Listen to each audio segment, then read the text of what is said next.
Welcome to the 2020 Red Bag meeting. My name is Taylor Kelly. I'm the Facilities Director.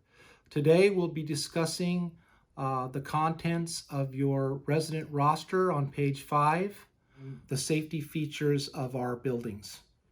The Red Bag contents and also the emergency procedures during any type of disaster. So a very important part of our emergency preparedness here at the Redwoods is that we are a shelter-in-place community, which means in any time we have any type of disaster, we ask the residents to shelter in place in their apartments if it's safe to do so. If your apartment is on fire or you smell smoke in your apartment, obviously we want you to evacuate your apartment.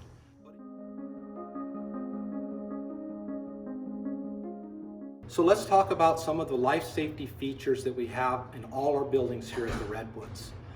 First of all the buildings are protected by a fire alarm panel.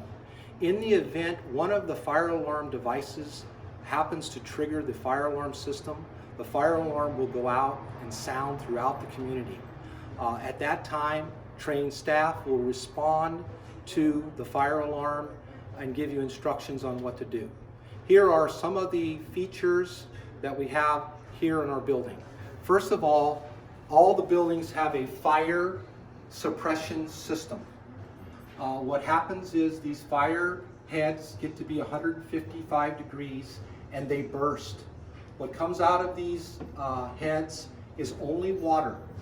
It's safe to pass through this spray of water if you need to do so to seek safety. In most cases, the fire suppression system will put out the fire before anyone can even arrive. That's how important this feature is to have in all our buildings. Second of all, we have smoke detectors located throughout the corridors of all our buildings. When a fire happens, smoke happens and comes to hit the fire alarm head, and that sounds the fire alarm. Third is we have fire alarm doors throughout the community.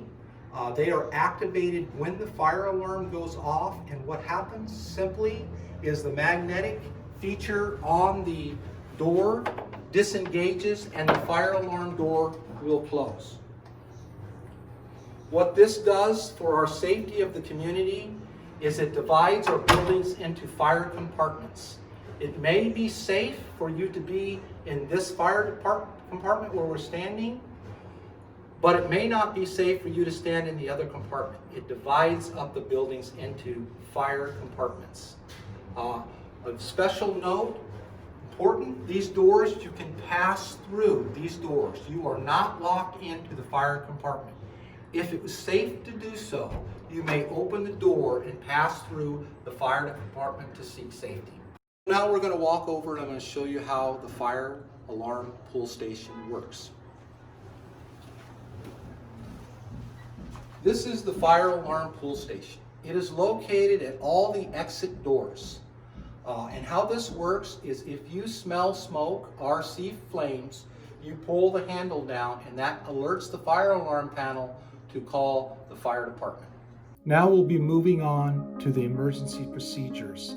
These are the procedures that you will do during an evacuation or a disaster of any kind. If a fire alarm sounds but you do not see smoke or smell smoke, stay where you are. Close your apartment door and sliding glass door. Do not leave unless instructed to do so by staff or Mill Valley Fire Department. If you are out of your apartment, stay where you are and wait for instructions from staff. If told to evacuate, stay in an open area until staff tells you you can return to your apartment. If you see or smell smoke inside your apartment, please leave your apartment and close the door behind you. Go to the nearest fire alarm pull station and pull the red handle. If the smoke alarm sounds and you know the cause, burning toast, steam from your shower, open your window or sliding glass door and the front door until smoke is gone. If you see fire or smell smoke in places like hallways or lounge areas, go to the nearest fire alarm pull station in the hallway and pull the red handle. Go outside and wait for instruction. In all cases, do not use the elevators. Please refer regularly to your resident roster for that important information. Now we're going to talk about what you should have in your red bag. Number 1, medications for 1 week. We ask you to please have your medications rotated weekly so you're sure to have a fresh supply of medications in your red bag. 2, a list of all your medications and allergies. 3, a copy of your ID or health insurance card, emergency contact information, a working flashlight with batteries. Do not install the batteries because it will corrode the connections on the flashlight, and when you need to use your flashlight, it won't work. So please do not install the batteries in the flashlight until it's needed. Extra glasses or hearing aids. Sometimes in the event of an evacuation, the last thing that you can find is your glasses. So have a pair of cheap reading glasses in your grab-and-go bag just in case your glasses get left behind. Extra apartment key and car key. Okay, once again, you might not have time to grab your car keys, so please have an extra set in your grab-and-go bag or your red bag. Basic first aid items. You'll want to have a few Band-Aids, some antiseptic, some gauze in your bag, and maybe some ibuprofen. Snack foods. A lot of the grab-and-go bags that are made up by manufacturers have some type of snack food in them. It's a good idea to have that with you in case we end up at an evacuation site. You will be able to have something to snack on while we're waiting for help. Small containers of water. Most of the bags that are pre-made up have a pouch water bag in there, several of them. You should have enough water for at least 3 days. Please don't use regular water bottles as they expire in your bag in about a year.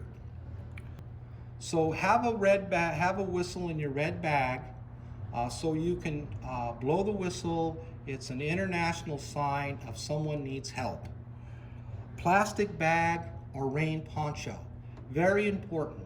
If we have to evacuate in a weather situation, it would be very nice for everyone to have some type of protection from the rain.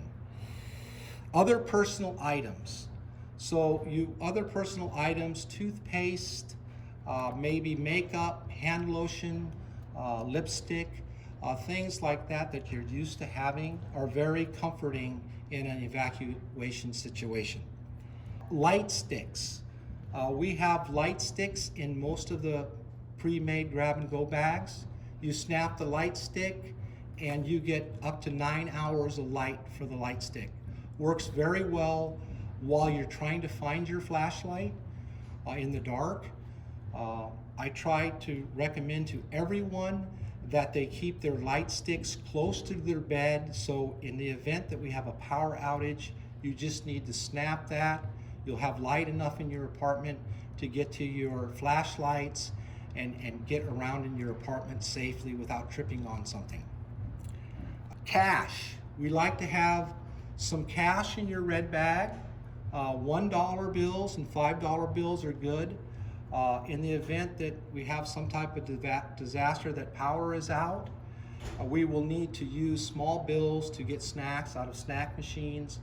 We will not be able to get to ATM machines.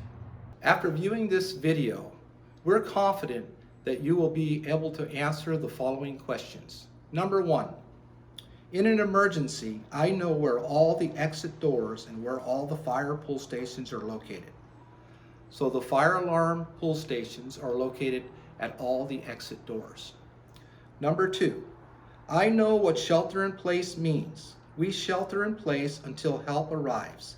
Stay where you are unless your room is on fire or smoky. So we are a shelter in place community, and we do ask you to shelter in place until help arrives if it's safe to do so. Number 3, I know exactly what to do and where to go at the time of an earthquake. We want you to stay in your room, and we want you to squat down by your bed until the shaking stops. Number 4, I have a designated person outside of our state to contact in case the phone lines within an area are down. So we want you to have a contact person out of the state or furthest from here. That will create a phone call that you can make to that person where phone lines won't be jammed coming to the Redwoods as loved ones call you to ask if you're safe. Number 5, I have talked with neighbors and our family about the kind of damage an earthquake can cause to our immediate surroundings. We have had several earthquakes here in our community, so it's important to talk to the residents that have not been involved in an earthquake to make sure that they know that you've been through several earthquakes and you survived them, you were safe. It just helps our residents that have not been involved in an earthquake to feel more comfortable here in California. Number 6, my apartment is stocked with food, water, and blankets and light sticks for 3 days. So we went over that in the red bag contents. You should have enough items in your apartment to stay in your apartment for up to 3 days. Number 7, did you know that during an escape, evacuation from an emergency, your hands must be free? In other words, your hands must not be carrying survival kits, lights, purses, etc. So that's why most red bags come with backpack straps where you can wear the backpack on your back and it frees your hands to move things out of your way as you proceed to your evacuation area. Number 8, did you know that when evacuating a building from the 2nd or 3rd floor, it is not okay to use the elevators? Very important in any type of disaster. Please do not use the elevators. Please use the stairwells. In the event there is a power outage while you're in an elevator, our elevators have automatic recall, which the elevator will go down to the 1st floor and the door will open. Please proceed out of the elevator as soon as possible. You will not be stuck in the elevator during a power outage. Number 9, I have secured or strapped large furniture so that it cannot fall over and hit my block or exit path, allowing me to move safely through my apartment.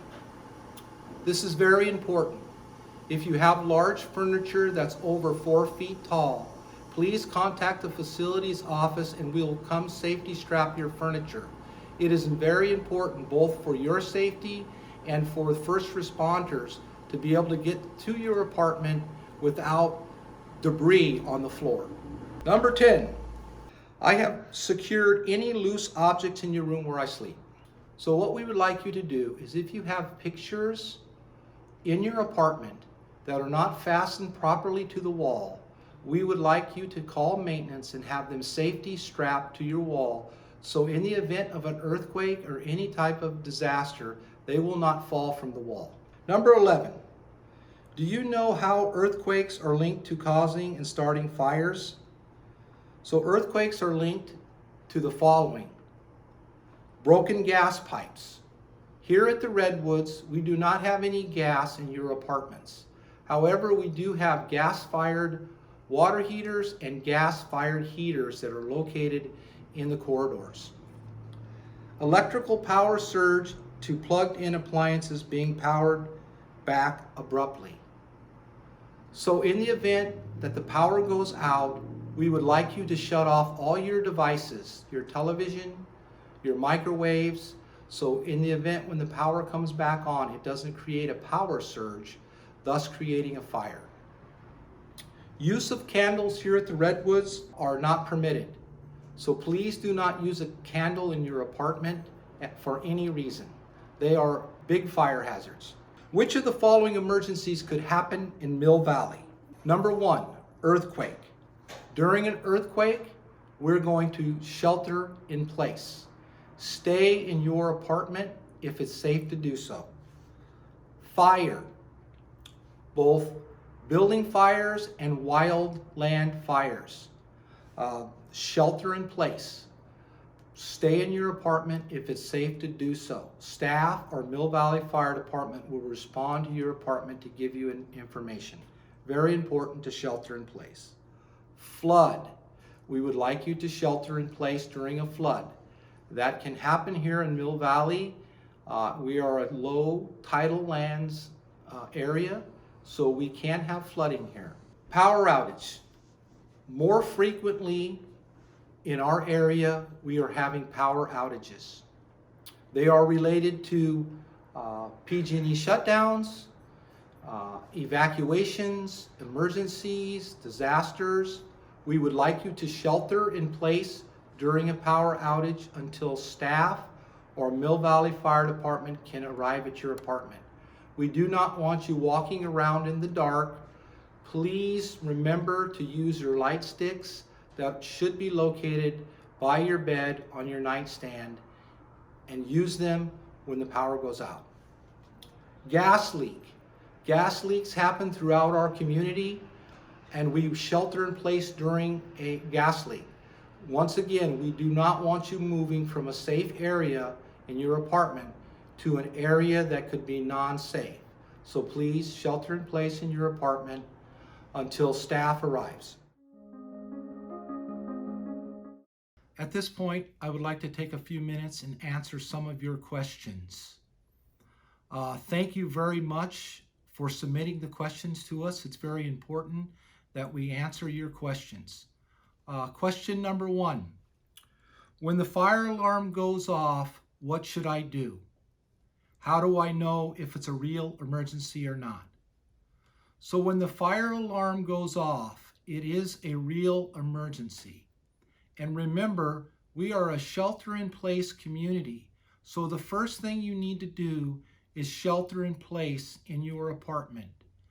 Resident staff will be there to help you evacuate your apartment if need be. If your apartment is on fire or you smell smoke in your apartment, we do want you to leave your apartment and shut the door. But it's shelter in place first. We do not want you moving to an unsafe location during the fire event. How will residents who don't have cars be evacuated, and where will they be evacuated to? In the event that the Redwoods needs to evacuate, the county will provide buses to relocate, and also we can self-evacuate using residents' cars who drive. People that don't drive will be teamed up with a driver. We have a survey and a current list of drivers and how many people those drivers can take in their cars. Where do we go? Do we carry food in our red bag? So you should have some snack foods in your red bag in the event we need to evacuate the Redwoods. The incident commander of the situation will determine where we would go. We could go to an evacuation site. We could go to the mall parking lot. We could go to the high school parking lot. It's all related to what the incident is and what the incident commander, working with county and local officials, decide where our evacuation area would be. All I know is to have a red bag prepared. Who is in charge? How do you account for each person's pets? So the incident commander is in charge of the Redwoods during any type of evacuation. There's 25 ERT members that are trained to be incident commanders. One of those people will make the decisions on where to go, and they are in control of the whole entire evacuation process. How do you account for each person's pets? First of all, every resident here should have a carrier for their pet. We would like the residents to have their pet in the carrier when first responders come to evacuate their apartment. We don't want to spend needless time chasing your pets around trying to get them in the carrier. So please, number one, have a carrier, and number two, have your pet in the carrier ready to go when staff comes to evacuate your apartment. It's September, super dry, a small fire in Mill Valley Hills. A bus truck accident on the bridge, the winds pick up, the fire increases. Where do we go? First of all, we're going to shelter in place here at the Redwoods until local authorities recommend that we evacuate. At that point, we will have a plan together. Buses will be administered to the Redwoods for your safe relocation. So many of your questions were about evacuating the Redwoods. It is important to remember we are a shelter-in-place community, and we're always going to shelter in place first before we make any attempts to evacuate the Redwoods. If needed, working with local authorities, we will evacuate the Redwoods if need be. So thank you. That wraps up our Red Bag meeting for 2020. Once again, thank you all for participating, and thank you all for your great questions.